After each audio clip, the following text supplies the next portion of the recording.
ठाकुर जी सवेरे उठे और देखने लगे यशोदा मैया देख तो नहीं रही। और ठाकुर जी चुपचाप गए महाराज जहां पर सारे मक्खन दूध दही रखे, वहां पहुंच गए गौरस भंडार में। और गौरस भंडार में एक मटकी के ऊपर से ढक्कन हटाए करके जैसे ही ठाकुर जी ने हाथ बोर के पानो प्रारंभ किया, सामने एक खंबा था, उसमें मणि लग रही थी। आज पहली बार 3.5 वर्ष की आयु में ठाकुर जी ने अपना प्रतिबिंब देखा। ठाकुर जी ने जैसे ही प्रतिबिंब में अपने रूप को देखा, अपने रूप को देख करके ठाकुर जी बोले, हो तू भी आयो यहां चोरी करवे? अपने आप से ही बात कर रहे हैं ठाकुर जी। अरे मैंने कही तो हती अपने अपने घर में चोरी करनी है, तू दारी के मेरे घर में आगो चोरी करवे? ठाकुर जी अपने प्रतिबिंब से बात कर रहे हैं। अब गौरस भंडार में ठाकुर जी की आवाज गूंज रही थी और वो गूंजते हुए रसोई घर में जा रही थी। रसोई में मैया ने सुनी, बोले ये लाला कहां से बोल लो है? उठ गयो कन्हैया, मुझको पतो भी ना चली, नूपुरन की आवाज ना आई। मैया दौड़ करके गई तो देखा ढूंढते ढूंढते गौरस भंडार में ठाकुर जी अपने प्रतिबिंब से बात कर रहे हैं। कितनी सुंदर झांकी है ठाकुर जी की।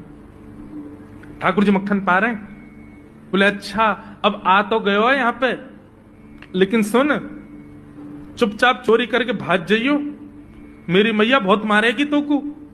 बाकू यदि पतो चल गई तू चोरी कर रहा है तो को उखलते बांध देगी, मेरी मैया बहुत मारेगी। चुपचाप चोरी कर और निकल ले यहां से। ठाकुर जी चोरी की बात कर रहे थे, यशोदा मैया ने पीछे से सुनी, लाला ओ कन्हैया।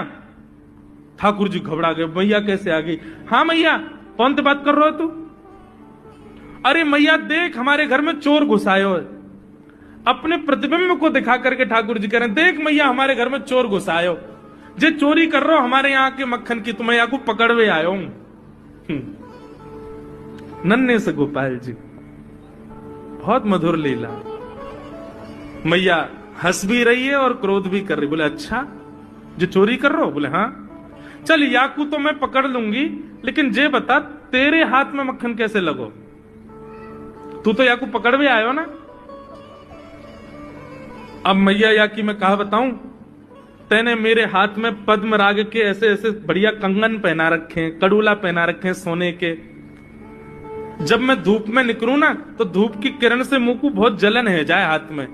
तो कल मेरे सखा मधुमंगल ने मुझसे कही, बोले लाला जे जलन तेरी दूर रह जाएगी, तू मक्खन में हाथ बोर लियो अपनो, सो तेरी जलन दूर रह जाएगी। या हमारे भैया जलन हटावे के काजे मैंने हाथ बोरो है।